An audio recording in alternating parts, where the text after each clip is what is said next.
Welcome to the WorkWell Podcast. I'm Dulcie, and I'm here with my best friend of over 20 years, Yemisi. 20 years? Wow. And in that time, we've seen it all professionally. From big wins to epic fails, we've learned so much along the way about life, work, and everything in between. We don't believe in gatekeeping, so we want to share these lessons with you. We've created this space to explore the challenges we all face, whether it's finding balance, building confidence, or even stepping into leadership. You'll get stories, advice, and practical tools to help you feel inspired, informed, and excited to tackle whatever comes next. So, take a deep breath, settle in, and let's dive into today's conversation. Hello. Hello, my darling. How are you? I am good. I'm doing very well. Good. Yeah. Wonderful. I am chill. I am zen. I am calm. I like to hear it. I love to hear it. I am, as you know, a little bit under the weather. Darling. Pour me a drink. But I am also not too bad. So we're back in the world of WorkWell. Last episode, we talked about resilience. Yeah. And we talked about how it's the ability to adapt and to grow through the challenges that life will inevitably throw at us. But today we're going to take it a step further by talking about what happens when that resilience is stretched too thin. And it's that B word. It's not bastard. It's burnout. Okay? Pretty much the same, but you know. Yes. Yeah. So Burnout is a bastard. it really is. It really, really is. And yeah, so we're going to dive into what burnout is, how to spot it, what to do to combat it. Although heavy caveat, and we'll talk about it later, seek help if you need it, okay, from professionals. We are not mental health professionals here. We're just talking about our own experiences and the lessons we've learned along the way. But the big thing I really want to signpost right now is that burnout, the way we think about burnout, I think we need to reframe it. And again, I'm speaking from deeply personal experience here that burnout is not failure. You are not a failure because you've burnt out. If anything, I think it's a more helpful thing to do to look at burnout as a signal that we've got to restore balance, that we've got to have a healthier approach, a more holistic approach to our lives.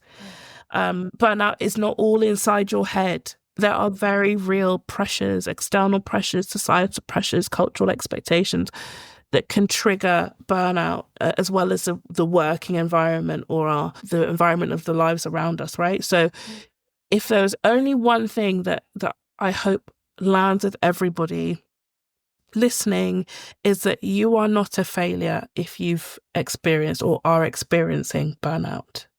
You're not a failure. Burnout can be quite triggering. So again, if you're going through it at the moment, or it's something that you've been dealing with recently, if this episode, if you don't feel like actually I'm not really ready to hear this shit, then join us for the next one. I totally get it. Like, I certainly felt so. Protect your peace, even from us. Oh my God. Even from us. Learn to say no. Come back when you feel stronger. We'll be here.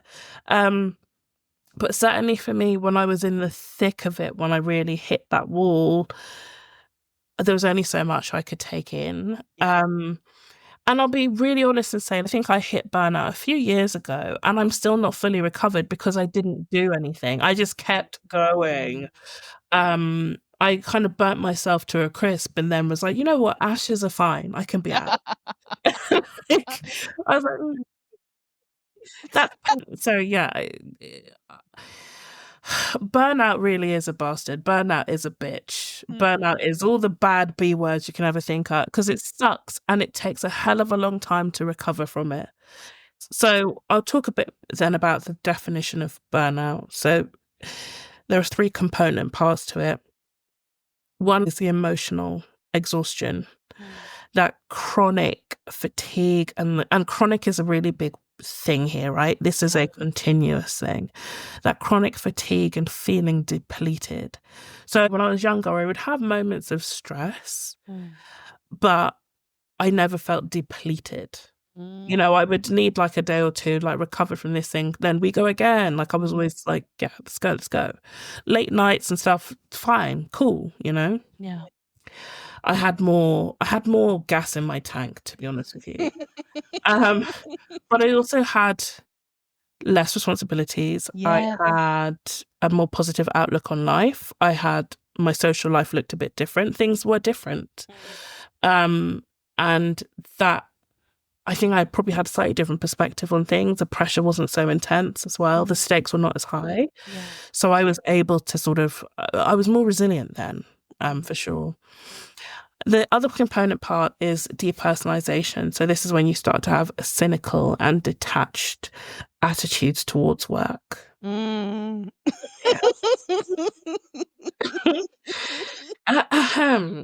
I plead the fifth.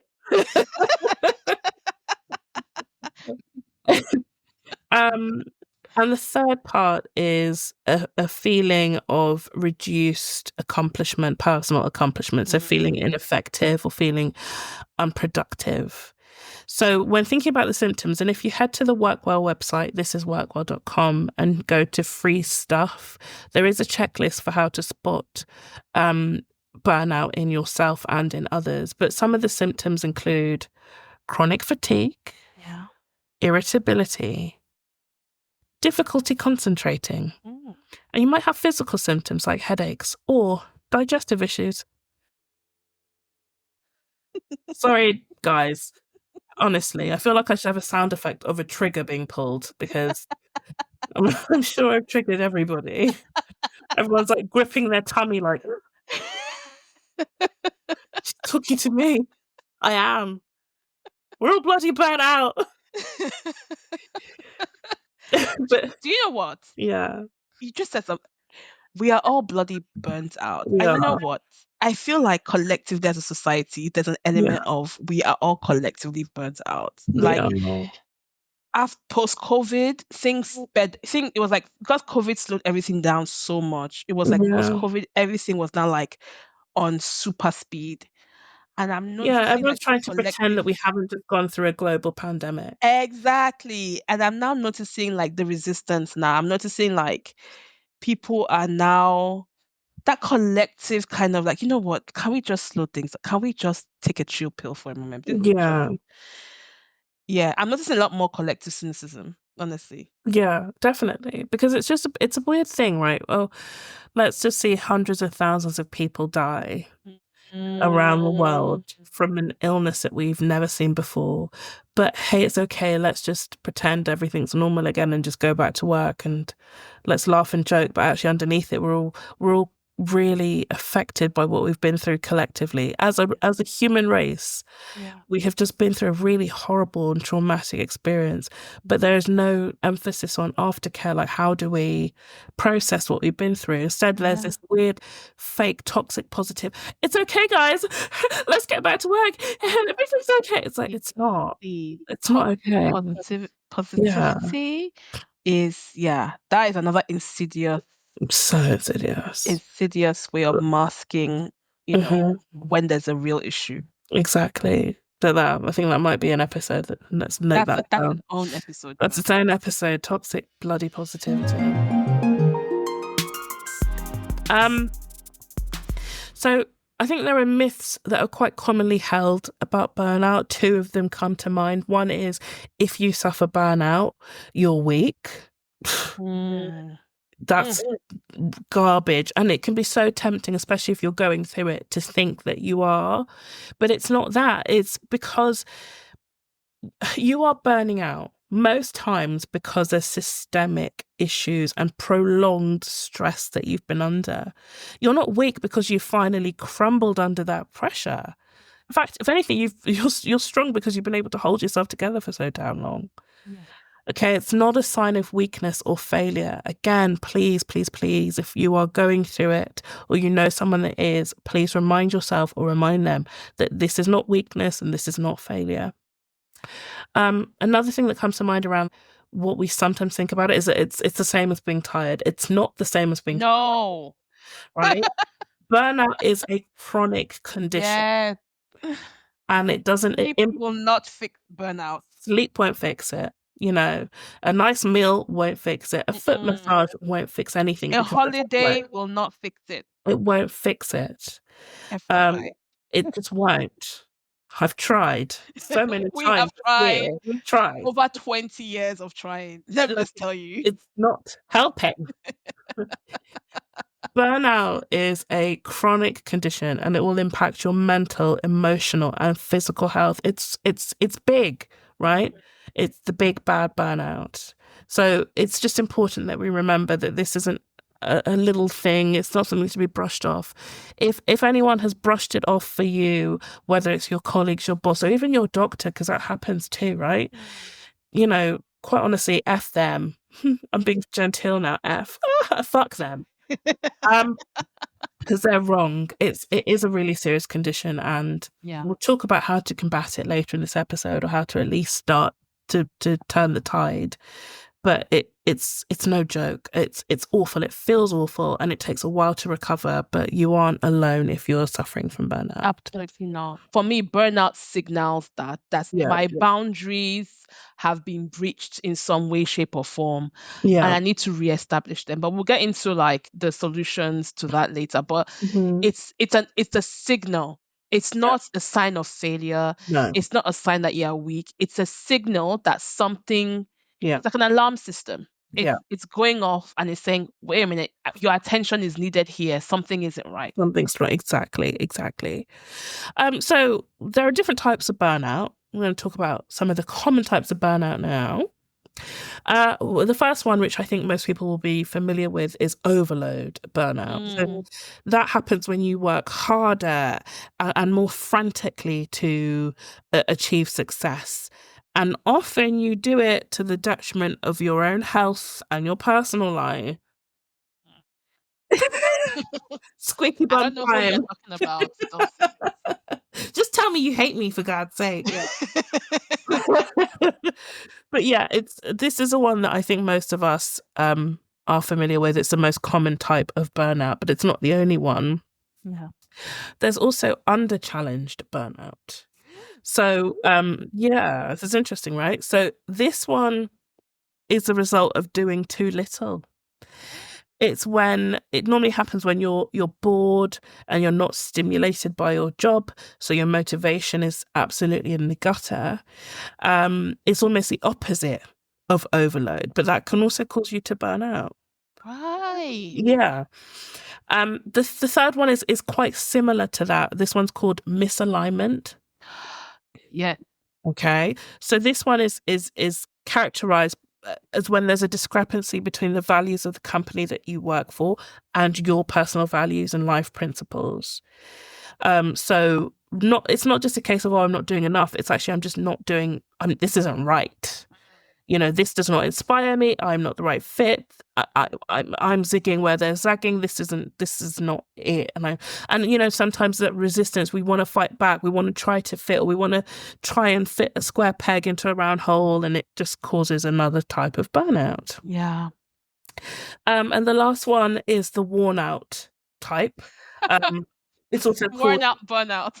Worn out burnout. It's also called the neglect burnout. And this one results from feeling helpless in the face of challenges. So this one tends to happen if you're not given enough structure, enough direction, or guidance at work. So yeah, those are the 4 types of burnout. I would say under challenge and misalignment are very closely linked. But yeah, there are different types of burnout. But I think the one that probably resonates with most people is the overload. But if you are feeling burnt out, you're recognizing the symptoms, but you're like, I am not working that hard or frantic. You could still be burning out. Okay, so there are other things that can drive you to this space. And then when it comes to burnout, and this is, I think, where it gets really interesting, there's a lot of research on recognizing it and what the stages of burnout are. And I'll try and get this up on the social media, on LinkedIn and Instagram and Facebook and stuff. But there's, let me try and find the chap's name.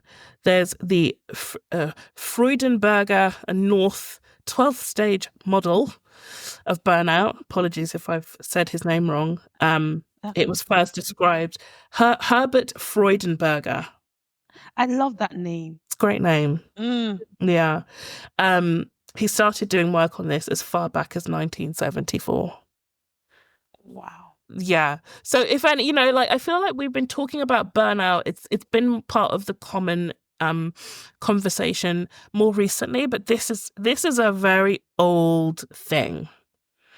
This is very interesting because you have people from a certain generation, that when they hear about burnout, it's almost like, oh, you people don't want to work, or Right. You're lazy. Like, I think there's a certain generation that sees burnout as synonymous with laziness. Yes. Or like you couldn't hack it type thing because you're lazy. Mm-hmm. And it's interesting because the research goes as far back as the 70s. I'm probably before then. I'm sure there was work happening. Yeah. And so it just goes to show that it's not a generation thing. It's a human experience, regardless of age.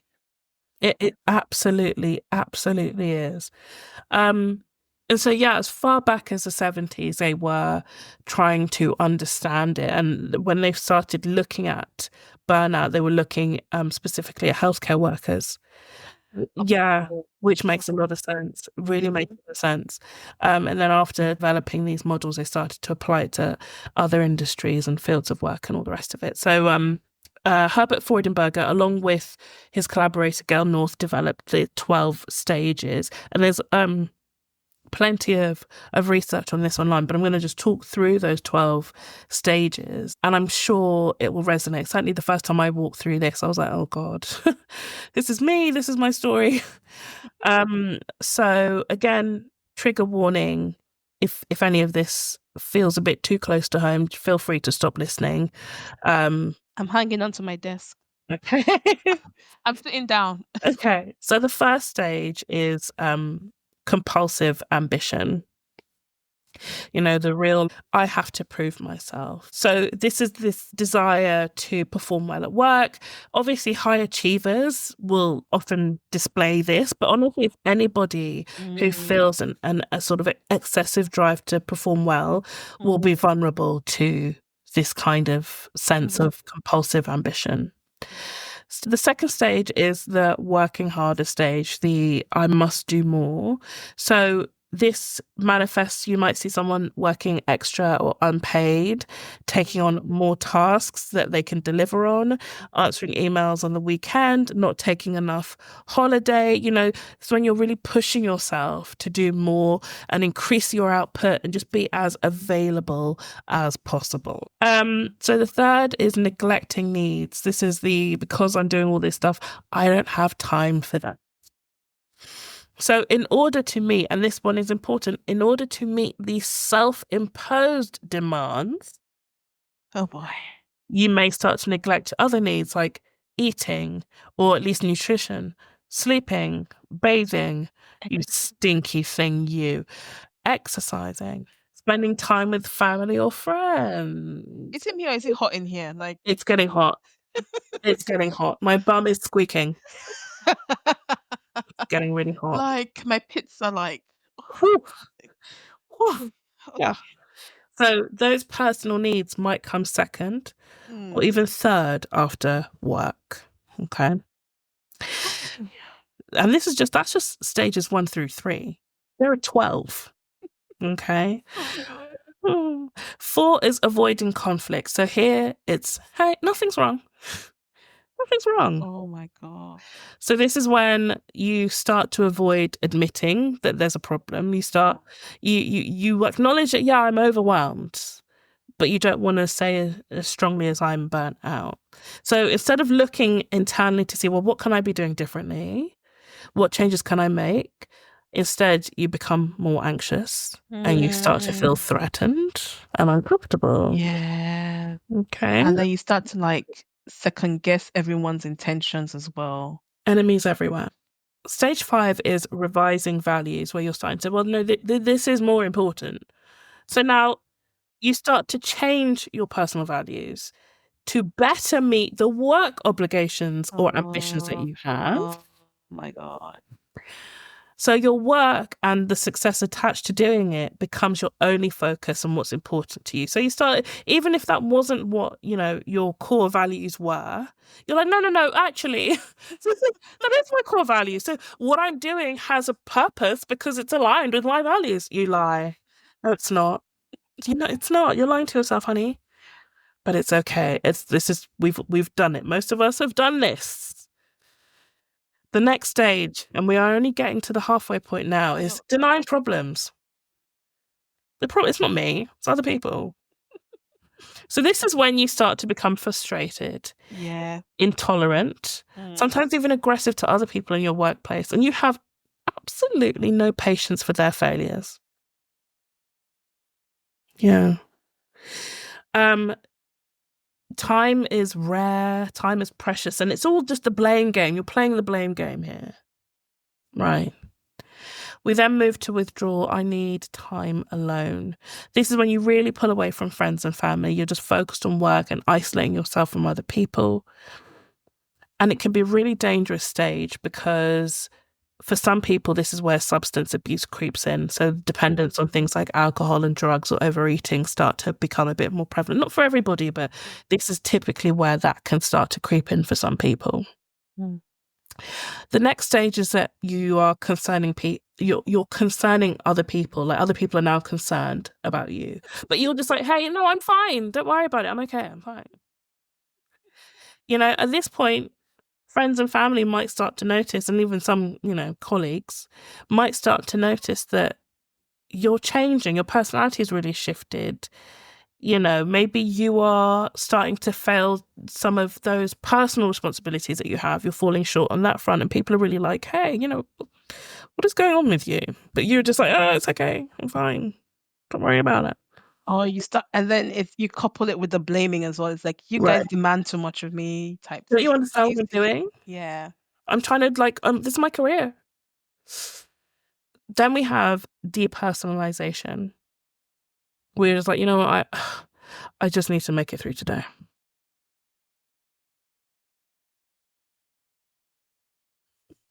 Sorry, but saying gasp, I just love that so much. It's so comic book. I just love that. Depersonalization, this is where you start to detach from yourself and from others emotionally.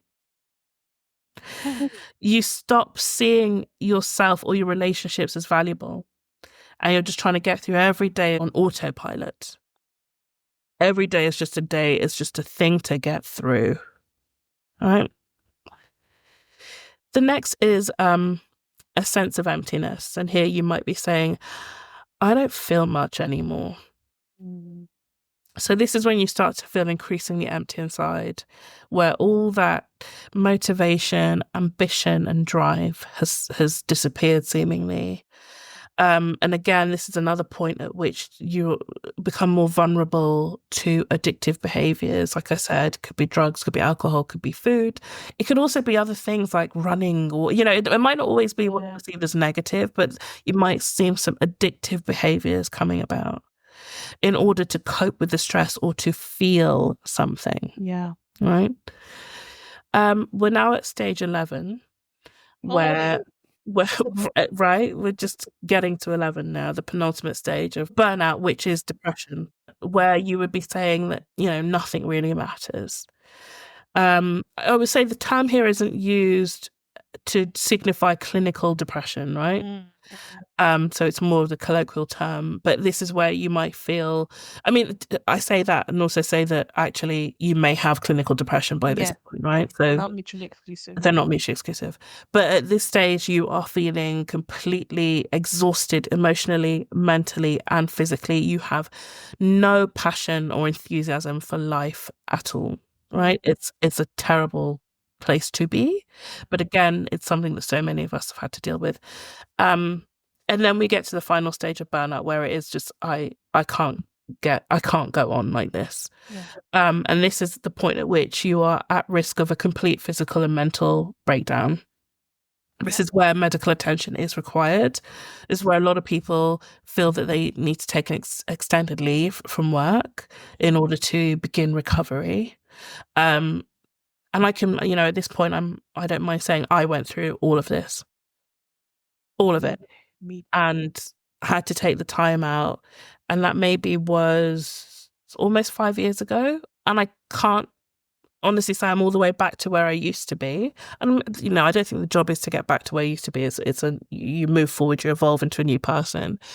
But there are still elements of this that I find myself sort of yo-yoing between. Yeah. Because sometimes these things, once you've been through it, now you know what that feels like. Sometimes you can easily get there again, So having gone through all of this, like I said, when I first read through it, I was like, oh my God. Strumming my pain with your fingers, Mr. Freudenberger. Goodness me. But I can also say that it isn't the end. You can come through it. It's not easy. It takes a lot of hard work and effort and often external support.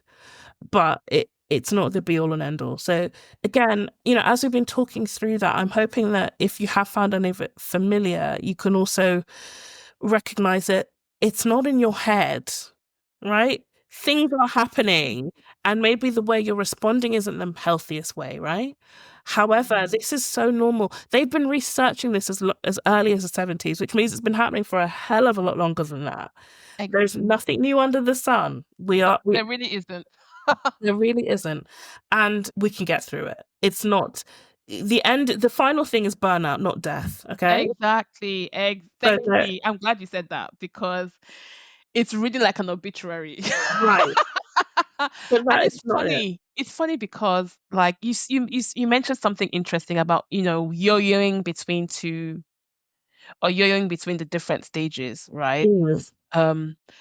And what I found was that when I had like my ultimate kind of stage 12 burnout a few years back, I was like, okay, I never want to be here again, right? So I learned not to let things get that far. And I think for me, it's when it comes to the earlier stages, my thing now is more like having been through it all is actually being able to recognize things. Yeah. But not just recognize, well, here's the stressor, but also how am I responding to it? Exactly. And how can I change my response? It's not enough to be like, oh, this is stage 5. Okay. Yeah, I was like, oh, okay, 6, here we come. But, it's actually like, how do I now get on the lift going up instead of continuing to go down?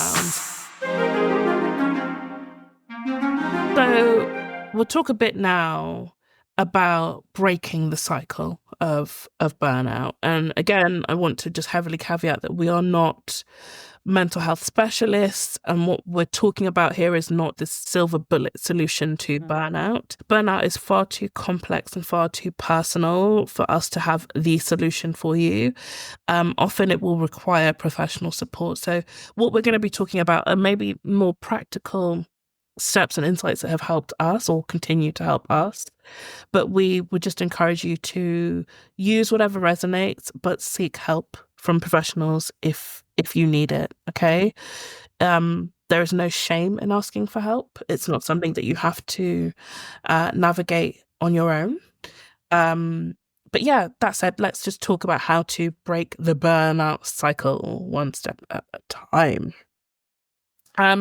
So thinking about, simple sort of model to start combating the cycle, 3 R's. Recognize. Reduce, reuse, recycle. Very good. But the 3 R's we're going to talk about today are recognize, reassess, and restore. It's not about fixing everything overnight. It is about taking small, meaningful actions to try and regain your energy and regain your balance. So recognize is to acknowledge those signs and symptoms. So much of the problem of burnout is that we're normalizing stress. and we're just pushing through. And it's almost cultural, right? Like, it's okay. Everyone gets a bit stressed. It's fine. And you will find, I've seen it time and time again in the workplace, where people will say, hey, I'm a bit overwhelmed with this thing. And then rather than offer support, their superior might say, oh, well, that's just how it is. We've normalized a lot of suffering, whether it's like motherhood. I don't know why it took me so long to get that word out. Motherhood or work or marriage and relationships. Like there's just so much where it's just like, well, that's what it is. It's like, does it have to be? Yeah, I don't think it has to be. exactly. So, because we often are encouraged to ignore stress, it becomes chronic and eventually turns into burnout. So it's so important to acknowledge what those signs and symptoms are. Like I said, if you head to free stuff on the website, you will be able to download a checklist for symptoms. But physical, you're going to often see fatigue, headaches, trouble sleeping. Emotional, cynicism, irritability, feeling hopeless. Behavioural, reduced productivity, withdrawing from your social life, procrastinating more than usual, right? So these are some of the common signs of burnout to watch out for. Now, you might be going through those things and actually not in burnout. You might be hormonal, you might be tired, you might be a bit stressed, but so it doesn't always mean that if I've got this stuff, I'm going through burnout. But it's just common signs to just keep an eye out on it, right? Couple it with some questions, right? What's draining me? What are the kind of tasks that are draining me? How often am I doing those things? Because if you're constantly doing things that are taking from you, that's something that needs to be addressed. When did I last feel energized? I know for me, when I was really going through it, when I last felt energized, I was like, oh, years ago, and that's not good. Yeah, that's a good question. Right? Because, it really makes you think, actually, when last did I not feel like crap? Right. And yeah, it's easy to say when I felt bad, like this morning. But when it's like, when did I feel good? It's like, oh, 2001. You're like, hey, okay, there's a problem, right? And then, am I experiencing physical symptoms? Am I experiencing emotional detachment? Just ask yourselves. We've talked about a lot of those stages. Start to reflect on, am I doing that? Am I feeling that? As I was reading out the 12 stages, you noticed I was giving like a little sentence for the type of thing you might be saying at every stage. Yeah. Am I saying those things? And I'll get those on social media as well if you want to roll through those. Like, if you are saying that kind of stuff, if people are like, hey, we're worried about you, and you're like, it's nothing to worry about, I'm totally fine. Are you? Okay. So I start to see, can I recognize, am I actually experiencing burnout? Where am I in this? And then, provided that you're not too far gone, where actually maybe you just need to speak to a specialist, but what can you do to reassess? How can you reevaluate your priorities and understand, where can I make adjustments? Yeah. We talked about in the earlier stages and doing all this extra stuff, you're trying to prove yourself, and a lot of it is self-imposed. How can I be so honest with myself and say, hey, you know what? I don't actually need to do this. The world will not fall apart. I will not lose my job if I don't do this thing. Maybe I've created a new norm, but actually I need to stop doing that and draw some new boundaries. In an earlier episode, I think it was episode 2, perfectionism, we talked about good enough. Yeah. I think doing that good enough exercise is really important here as well. What is good enough? Right? And learn to stop, learn to put a line under something and move forward. So because burnout often stems from this, I'm trying to do it all, to sort of reassess and to push back against it, we need to say, well, I'm just trying to do enough. You said something really profound. You said kind of redraw those boundary lines. And that's something that I was reflecting on as well today, where the continents did not come with countries automatically. The borders between countries is a man-made construct. It's something that oftentimes, wars were fought, battles were fought over those boundary lines. Yeah. And it's similar to us as well. Our boundaries oftentimes came hard fought, Yeah. right?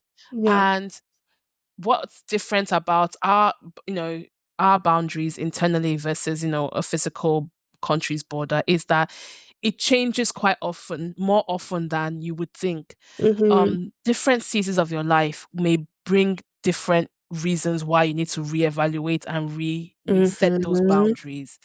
Different ages, different jobs, different environments. You may need to reassess your boundaries more regularly than you think you do.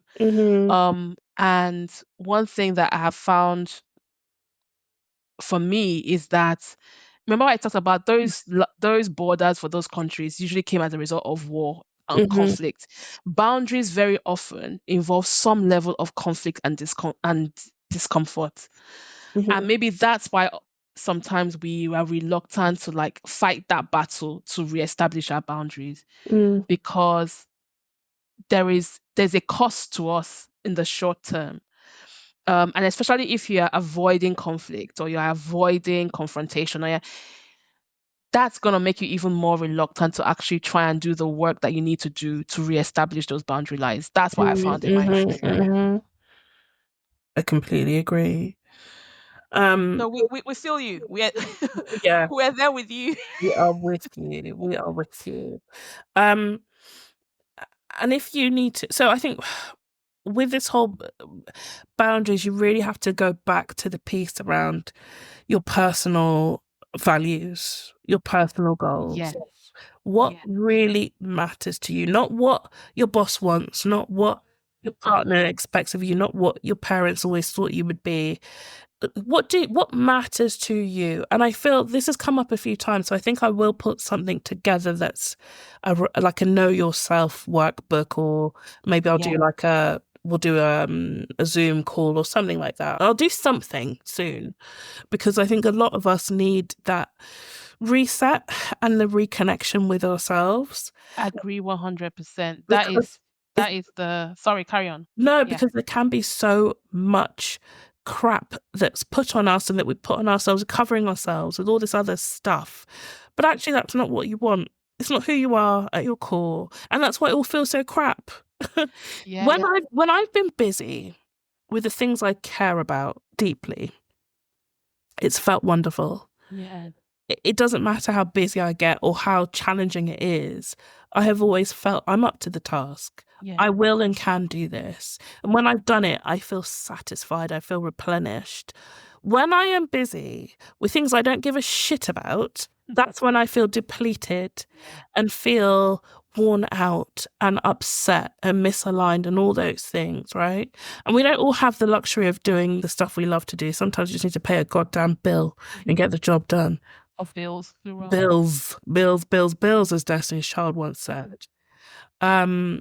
So, when I'm working in close alignment, maybe not always absolute, but close alignment with my personal values, with my true goals, and outside or freeing myself from the expectations or demands of other people, whether it's in work life or personal life, that is when I find myself in a much happier spot than when I've not done that.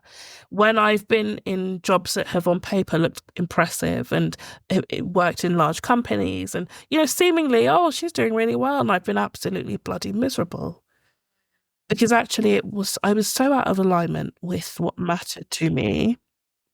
So it's just something that you might not have the fix for it, right? It might well be that you do the work of what really matters to me. What are my values? What are my goals? And then you look up and you look at the job that you're doing, you're like, bloody hell, this is completely in opposition. And that might be a really triggering, horrible moment. Yeah. But having that honesty with yourself allows you to say, okay, now I know that this isn't right. I'm going to start taking the steps to get into a space that is right for me. But if we keep pretending and putting our head in the sand, that's when we find ourselves going down, down, down, down, down. So if you want just a quick and dirty tool that you can use in the next few days, minutes even, you can use something called the Eisenhower matrix. So this is a way of looking at what you've got in front of you. Remember, we're talking here about how can I reassess what's on my plate and try and narrow this down to what really matters. So the Eisenhower matrix is a matrix where on the two axes we have urgency versus importance. Go to free stuff on thisisworkwell.com. There is a downloadable version of it there, because I'm going to talk a lot now and it might not make sense without the visual. But you have your 4 parts of your quadrant. At one part, you're going to have activities, actions, tasks, etc. that are very important and very urgent. That's the stuff that you want to do first, right? This is high value stuff that is time sensitive, and there are real consequences if that is not done in time, right? And be honest with yourself. Don't lie to yourself about what is it really. Hun, is it important? Is it urgent? Be honest. I think a lot of us, when we're in this burnout cycle, everything is urgent and everything is important. Yeah. It's not though, is it? Right? So by actually drawing this out and putting it down, you might find yourself putting a lot of stuff up in this corner and then having to reassess later. But just, be honest. Honesty is so important when you're doing this exercise. Exactly. And ask yourself as well, the other side of it is, what would happen if this thing doesn't get done? Yeah, stress test it. Once you've put it into that box. Let's say I decide I'm not going to, and that can help you actually prioritize it as well. Yeah. Put it in the right category. Because what happens if I don't do this? If I don't do it by this date, is there a real consequence? If not, then it's either not important or not urgent. So let's stick with it's very important, but it's not urgent. So this is still stuff that you have got to do, but it maybe doesn't have a set deadline, or the deadline's quite a bit further out. Then just schedule it. Schedule a time to do it, right? Block off time and put it in your diary, because there's so much relief that so much of this stuff is our heads are full of bits that we've just got out. Yeah. We've got a list. We'll have a list on our notebooks that's maybe 50 points long, and everything feels like I've got to do this all.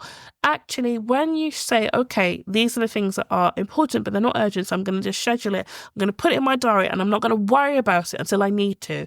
You'll free up a lot of your mental capacity then. You can start taking things off your list. And I'm going to talk about lists at some point, because I'm a real list person, but there is an absolute science to lists, but I think we'll have a productivity episode, because there is a real science to list making. That list of 50 items, I was like, is she taking that chat? Is she? Listen, I have been through a list journey in my life. I'm a list girl, 100%, but I'm also very good at lists. I'm a planner. That if there's anything that I would call myself, I can plan like no man's business. I can attest to this. I've been on a few trips with you, Dulcie, and like you bring the plans, I bring the vibes. Right. Let me just put it that way. Exactly. Because you've planned it so well. I've planned everything to within an inch of itself. So there'll be a product. Get yourself a friend like Dulcie. Just FYI. If you don't have two like me, get yourself. There shouldn't be two of you. Get yourself a Dulcie. Yes. If you're traveling with a companion, make sure your companion is like Dulcie. If you know you're not a planner, do yourself a favor. So for those things that are important but aren't terribly urgent, just plan for it and then let it go until it's time to deal with it. Now, if it's not important, but it is urgent, right? It has to be done, but it's not important to you. Delegate it. Get someone else to do it. Oh, yeah. Just get someone else to do it. So delegation, and that's a whole topic in itself, and there's a lot of stuff we can do around delegation. I actually love delegation, but it's really hard to when you're starting to be at the point when you have someone to even delegate to. That it can be a bit like, if I let this go, am I losing some of my, my kingdom that I've built up around me? Am I relinquishing power? No, you're not actually. You're empowering someone else to do something, and you're freeing yourself up for more important things. But again, it feels like a whole nother episode or a whole nother something around delegation. It's a fantastic thing if you can do it properly. But yeah, very simply, if it's something that is urgent, it has got to be done, but it doesn't necessarily have to be done by you, delegate it to somebody else. If your expertise is not essential to get this thing done, get someone else to do it. That's a good way of putting it as well. If your expertise is not essential to getting it done, it's another question that you can use to help yourself categorize those things. Absolutely. And then finally, if you have something that is both not urgent and not important, then delete it. This is a low value task. It's a distraction. Chuck it away. Kill it. It's a time waster. It's an energy suck. So this will be stuff like those stupid meetings that people put in. You're like, I don't need to be here. Not every meeting, mind you. But some meetings, you can actually challenge. Guess what, guys? You can challenge sometimes if you are needed at that meeting. Because there's nothing more aggravating than sitting on a call and it's supposed to be half an hour. It ends up being 42 minutes. And you've not said a word because you don't even need to bloody be there. But that's time you've lost that you can't get back. And then you're like, well, now I need to get a coffee. Now I need to go for a walk because I'm pissed off. And your energy's like, actually then it's up an entire hour because you've got anger time afterwards. Yeah. Okay. So just look for those time sucks, those energy wasting things. Like, how can we start to get rid of that stuff? And also be really honest with yourself. If you are spending too much time just having a chat, or when people come up to you at the desk and you're like, oh, do you have 5 minutes? No, babe, I don't. Because as yet, this is the end of 2024. And in recorded human history, when people have come to you at work and said, you have 5 minutes, as yet, it has never been 5 minutes. It's always been a minimum of at least 28.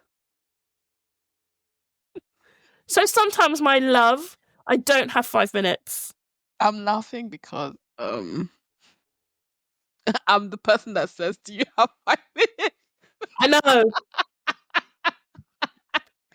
I cannot count how many times I've messaged you, Dulcie, and said, do you have 2 minutes for a quick chat? Right. Just an hour conversation. I'm like, clear my diary. Clear my diary. I'm out of the office for the rest of the day. I'm like... I can see those texts in my mind's eye right now. Like, Dulcie, do you have 3 minutes for a chat? 3 minutes. And I increased it like by a minute. Yeah, 3 minutes. Well, thank you for giving me 10 minutes of your time, eh? You asked me for 2. You're thanking me for 10, but you're saying goodbye after 50. Wow. How did we get here? The thing is, I love talking to you, so it's fine. But if we're being really honest, like at work, and we've both been on the giving and receiving end of this stuff, right? A lot of the time, and this is sometimes the annoying thing of being in the office at times, if you are a hybrid worker. I was just about to say that's a con of being in the office, because we have to it's one of those things that it's worth examining that is our culture contributing towards burnout. The quick answer is yes it is. But no, in all seriousness, when it comes to trying to cut out the low value tasks, you don't want to you don't want to be like the office asshole who's like, no, leave me alone. No. But if you have put in your diary, and something I utilized is deep work, where it would be, I'm blocking out my diary for 4 hours. So my Teams, Slack, etc., nothing's coming through. I'm blocking notifications. I don't have a couple of minutes. I don't have time. If I'm in the office, and again, it depends on the kind of office you're in. If you're in an office environment, go somewhere else. I would book a room elsewhere and sit down and do what I need to do. So or don't schedule deep work for office time. Yeah, if you can. That's kind of how I do it. I try my very best. It's not always possible, but I try my very best to avoid any kind of deep work or focus work when I'm in the office. But on a serious note, that's like what you just said, like it ties back to how other people see you and how much you care about how other people see you. Because, and this is where the friction comes in. It's like you can't have both. You can either have healthy boundaries or you can be a people pleaser. Yeah. You cannot be a people pleaser and have healthy boundaries. Sorry. I know there are plenty of us on this table. And so that's another thing you have to kind of reconcile within yourself before you move to do all these things. And so, you know, we can talk about all the Eisenhower matrices in the world. If you don't prioritize your health and well-being, this tool is not going to work for you. No. Because you have to remember your why. Why are you doing this? Why are you doing this? What is this really for? Yeah. And even if there are times when you find that, okay, this isn't on track for what I really want to do, but you're like, but I'm willing to make that sacrifice for now because of X, that's okay. You can, once you know yourself, you can make decisions that maybe take you a little bit away from yourself because you know you're coming right back. Yeah. You can make a call when you have a foundation. You can decide how much you pull, how far away you go, or how close you stay. You can make better informed choices. The worst thing is when you don't really know yourself or you don't want to engage truthfully with yourself. And so you're pulled from pillar to post and eventually you're like, who the fuck am I? Right? Know yourself. And I feel like that's going to be the name of the thing, is about know yourself. So watch out for know yourself, coming soon to WorkWell. Yeah. And so finally, in the 3 R's, what was the first one? Recognize. Second one, reassess. The third and final one, restore. So this is about rebuilding energy and balance through intentional actions. Restoration isn't a big overnight snap thing. It's about showing up for yourself day in and day out. It's about making small, consistent actions. It's about forgiving yourself when you're not able to make those actions. Please be kind to yourself. See, write it on your forehead backwards and look at yourself in the mirror. Yeah. Be kind to yourself. Yes. Be kind to yourself. Don't put red rum. Put be kind to yourself. That was a good one. That was a good one. If you know, you know. If you know, you know. For my, these are not for the Gen Zs. Not at all. These are for the OGs. This is for the OG millennials, baby. Okay.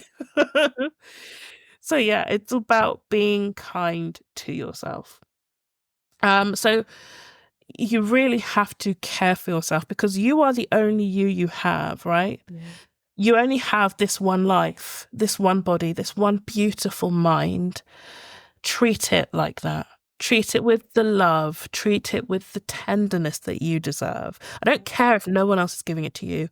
You can give it to you because you deserve it. You really do deserve it.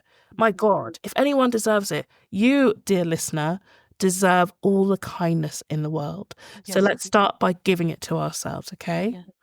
So a few suggestions, and I'm sure, you guys will come up with more. And actually, I'd love to hear your thoughts. If you've been through this, please, we'll give the socials at the end. I want to hear more about, how everyone's dealt with it. But physically, prioritize things like sleep. Set a consistent bedtime, avoid screens. There's a lot of stuff around sleep hygiene. Head to the library. I'm sure I put a book on thisisworkwell.com. I'm pretty sure I put a book about sleep. If I haven't, I will in a minute. There's some really great literature. I think it's Matthew Walker has a great book about sleep. Bit scary because he's like, if you don't sleep, you're going to die. So I'm going to die anyway, but okay, I'm out. Yeah, it's a doozy, but we've really got to sleep. Other physical things, movement. I would say 2024 for me was a real big revelation around exercise and the impact it had on my mood and how I felt in my body. I think I'd always been a bit like, because as a woman in today's culture, exercise is so associated with weight and purely aesthetics. Yeah. And actually it can be very off-putting if you don't fit that sort of standard, that beauty standard. exercise it feels like quite an exclusive place that I can't fit into. But like I struggled a lot with mood this year, and part of working on mood was exercise. And I was kind of really pissed off actually. I was like, oh, so all these years I've been going on about like if you exercise is great for your mental health. It was true. I was like, oh God, I hate that it's true, but my God, it was honestly life-changing. And for me, a lot of what I did was walking. I do some aerobic stuff, but a lot of it was walking and things I like dance and things, and transformative. I was sleeping better. I felt better in myself. I had a lot of ideas. I think the idea for the WorkWell started, and one day I'll talk about how exactly WorkWell started, but the WorkWell podcast came about on a walk. I think the voice note I sent you was while I was walking. Is it? Yes, the first one I was like, hey, you want to do something? I was on a walk. Yes, you were, because I remember. Yes, I remember now, because you were like, yes, like, oh, I'm just out, and oh, yes. So, like, I find it frees up my mind, and it allows me to inhabit my body more joyfully. So, engaging with your body, especially in nature, just look. I was just about to say, because I read a book this year by a guy called Austin Kleon. He's written 3 books. I can't remember which. I read all 3, so I can't remember which book exactly it was from. But he had a section that said demons hate fresh air. That is so true. They sure do. They hate fresh air. They sure and do. so when we're going through times of extreme stress, our tendency is to go inwards, is to stay indoors and not go out. And actually going out, spending time in nature actually gets rid of some of those demons. Yeah. So it's definitely something that I'm looking to do more of as well, Dulcie, because even from a creative standpoint, like I'm trying to tap more into my right brain and do more creative things. And every book that I've come across on the creative exercise, kind of regular exercise, walk specifically, have been linked to a lot of creative endeavors. 100%. Emotional restoration, some sort of ideas here. Just start in a week, 30 minutes. That's all we're asking for across 7-day period, just 30 minutes of doing something that you enjoy. It might be reading. It might be crafting. Listen, it can even be watching your favorite TV show. Okay. Yeah. It doesn't matter. There's no judgment on what it is. I mean, not sleeping. Something that you're actively doing. But just start with just 30 minutes that you carve out purely for doing something that you enjoy, something that has no pressure attached to it, no goals attached to it, no expectations attached to it, something that's purely for you. If you are in a place right now where you're like, I don't even know what I'd enjoy, think back to when you were a kid. What was the thing you always wanted to go off and do? For me, it was reading. I remember having my little torch, having my covers over my head and reading a book. As if that was, and I was like, who am I sneaking reading from? But whatever. Like, honestly. But think back. Harlequin. We know them. Don't stop pretending. You know what? I wish it was. And then I don't know what book I was hiding under the covers to read. I wish to God it was Mills and Boon, but we know very well, for me, it's probably some Latin book trying to find out about Caecilius and his dog and what his pater and Marta were doing before dinner, So find something that you can just enjoy doing for the sake of doing it, not for any other reason. We've talked about this before as well, and Yemi is a big proponent of this, is gratitude journaling. If you're struggling with gratitude journaling, start super, super simple. At the end of every day, just write down, if you've got a notebook, pen and paper. If not, your phone will do. Just write 3 things that you're grateful for each day. See, even one. Let me tell you, that I started with one, and I ended up on days where I would write up to like 15.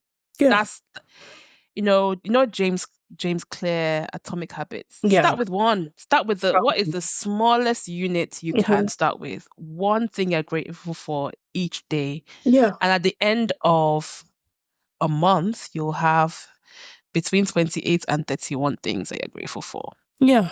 There you go. And listen, here's a cheat code. You can always try, I'm just grateful that I'm alive. That might be the only thing you're grateful for. Or, I mean, honestly, if you're going to be a bit more, if you're going to push yourself a little bit more and be a bit more authentic, you can say, well, I'm really grateful for Dulcie and Yemisi and the WorkWell podcast because I just love it so much. And I love it so much, I'm going to go and give it a 5-star rating and review. But, you know. Nice. I love the way you just slipped that in there. Well, I don't know. No pressure. No pressure, people. You know, write what you like. Write whatever you like. Okay. But you don't need to be grateful for this. But if you want to be, write it down.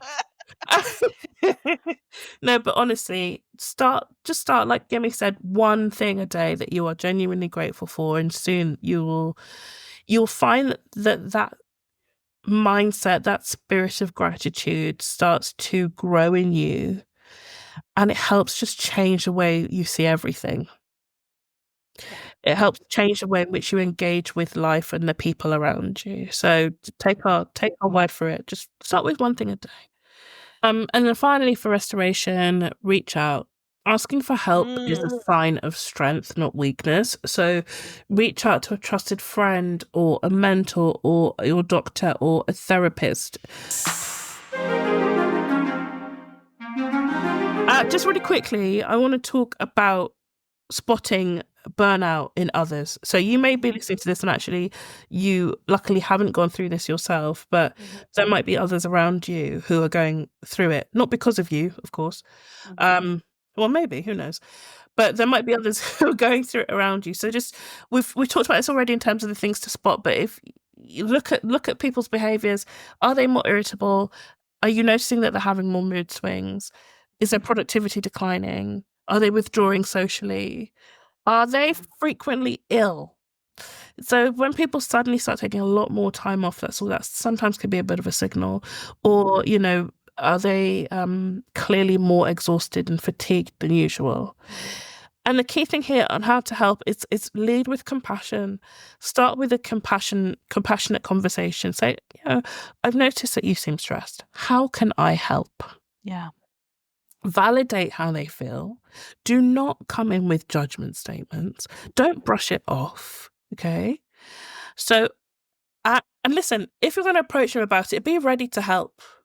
If you aren't ready to help, then maybe just business. Okay. Let me just don't just look at this and say, okay, these are like a checklist of things I'm supposed to do. No. Come ready to help. Like do the work yourself. Like have that empathy ready to go. Have the willingness to help ready to help go. them. These are just ways of guiding that conversation. Right. But really the intention is I want to help this person through this. Exactly. So if you know, naturally, I think, you know, if you've been listening to this and it's not something you've gone through, you've probably been able to pick up that people who are in those stages of burnout are very resistant to doing the needful, right? They're resistant to making the necessary changes. So what you can do as a supportive person for them is just be there as suggesting small things they can do. Yeah. If you're in a management position, you might say, hey, why don't you take a day off? Take some time. Why don't you take some time? You know, and especially if you're in I'm going to talk about managers in a second, but especially if you're in a management position, make sure that's happening. If you're noticing that somebody is not taking time off, you need to step in and say, and again, not in a judgmental way, not in a way that makes them feel suspicious or paranoid, but in a healthy, supportive and kind way, say, I think you should take some time off. I'm going off on this time. Why don't you go off at this time? You know, just be really cool with it, okay? But try and get them to take some time off. Help them redistribute their tasks. We talked about the Eisenhower matrix. People struggle with delegation. Help them delegate. If that's you taking things off their plate, great. If it's you identifying, oh, well, so-and-so can help you get that done. Or actually, I think that person can do it. So that you can do this. Remember, you don't want to sort of trigger their feelings of paranoia Exactly. right? You want to tread carefully here Yeah. because you don't I want really to. need your help. Like, Susan, I really need your help on this thing. Can you get Michael to pick that thing up so that I can get you to focus on this, right? That way, you're probably not going to rouse any suspicions of, am I worthless? Susan's not going to lose it. Exactly. But you're helping her, get some stuff off her plate. And sorry if there are any Susans or Michaels listening. I didn't mean to point you out there. Do you know what? That reminds me, when I was in school once, and I have quite a rare name. I'm normally the first Dulcie that anybody's met. Mm-hmm. And I was the first and only Dulcie in my school. And there was some assembly we were having, and the headmistress, she had these like characters, like, like naughty Natalie and whatever, like old, different types of characters that you shouldn't want to be. Healthy. No, if only. It was Dulcie Doormat. And the way, in assembly hall, the way people all turned to look at me, and I said it would never be well for you, Mrs. So-and-so.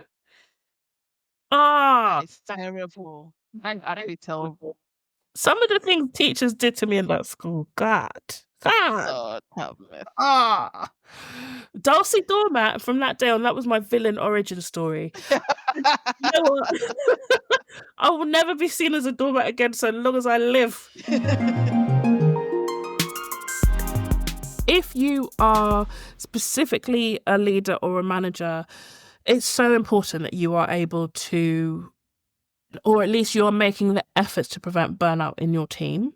So it's, again, recognize the signs, create fair workloads, realistic goals, clear expectations, and recognize the efforts of your employees. And see, okay, let me start from the efforts. Recognize the efforts, not recognize the impact. I think one needs to be very, very clear here. Everybody is looking for impact, and to the detriment or to ignoring effort. And as a manager, you have to be very, very careful about focusing on impact over effort, because there's a whole host of variables that is attached to impact. But one thing that is directly, and many of them are out of the employee's control, but one thing the employee can directly control is the effort that they put into something. And so you have to be very clear what you're celebrating. You brought your best self to this. You brought your expertise and your attention and your care to this. I'm celebrating that about you. Clear expectations, Dulcie, Lord. I cannot, please, and please be very, very clear about what you expect from your team, because they cannot read your mind. They don't have a little crystal ball. They cannot see into your head. The same way you have to have clear communication with any relationship in your life, right? With your team also, there needs to be very clear communication about what you expect. And they will work towards those expectations. But when you don't set expectations, that's why you have a breeding ground for this burnout situation to be happening. Yeah, absolutely. Getting off my soapbox, sorry. That's fine. And yeah, I think I would add to that as a leader, as a manager, if you're doing your job right, effort and impact are intrinsically linked. Because there should never be a position where people are putting a lot of effort and the impact is garbage. There's a problem there. And similarly, where people don't put much effort in and the impact is amazing, there's an issue there too, right? And that issue is you, leader or manager, right? Because you haven't done those first three things, fair workloads, realistic goals, and clear expectations. If all of those are put down, and that is your job to do, like Yemi said, no one is a mind reader. You have to put that work in. Be very clear with your people so that they can be their best. Once that's done, the effort and the impact should be a natural result. And yes, there are variables outside of that which will always affect the final outcome of something, but it won't be because of a lack of effort on your people. Thank you. I think that's the crux of the matter there. And then the point I want to make on reward and recognition is consistency. If you are telling your team that you value X, Y, and Z, but you are rewarding them for A, B, and C, then you have a big issue. So if you're saying that we value well-being, but you are now saying, oh, well, Roger, we want to give him a recognition award because he worked, 80 hours a week for 5 weeks in a row to get this thing done. There's a massive discrepancy between what you're saying you value and what you're actually recognizing and rewarding. Yeah. Those things have to be the same. Absolutely. Because what matters, actions speak louder than words. You can ignore that shit that you've put on the wall and called your values, okay? But you're not going to ignore the fact that Roger's just got a £50 Amazon voucher because he killed himself for 5 weeks. You're going to, oh, bloody hell, I've got to be more like Roger. Bloody hell. Or even worse, a promotion. Right. And then, framing it with words like went above and beyond. Above and beyond. So how is that in line with the values that you set up? Yeah. These things have to work together. Be honest, right? Encourage your people. I've said this one already. Encourage your people to take breaks. Encourage them to use their holiday time. If you are in a business that allows for flexible work arrangements, take it out of the employee handbook and actually make it real. Have a go at actually allowing people to work flexibly. Don't just say, oh, we do that on the website, but you actually have never done it a day in your lives. Another one, a really important thing you have to do as a leader, as a manager, you have got to model healthy behavior yourself. You have to lead by example. You have to demonstrate good boundary setting and enforcing boundaries. You have to demonstrate good work-life integration.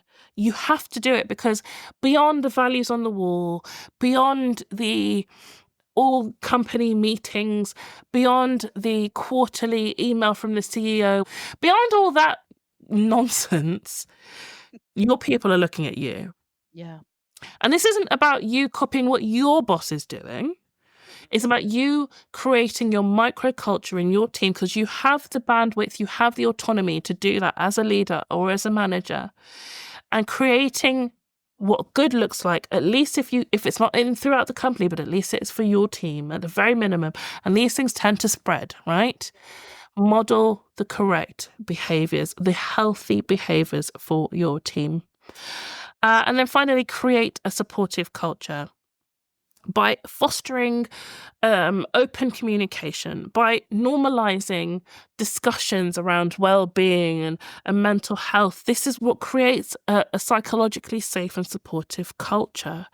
When things come up as they do, actually address the issues. Don't bury your head in the sand. I feel like I'm just triggering myself. Whew. Sorry, the flashbacks came in real strong. Don't bury your head in the sand or try and kick the can down the road and wait for someone else to fix it. Address it. Wait for someone else to leave or quit or... Right. The issue will go away. Yeah. Address it head on.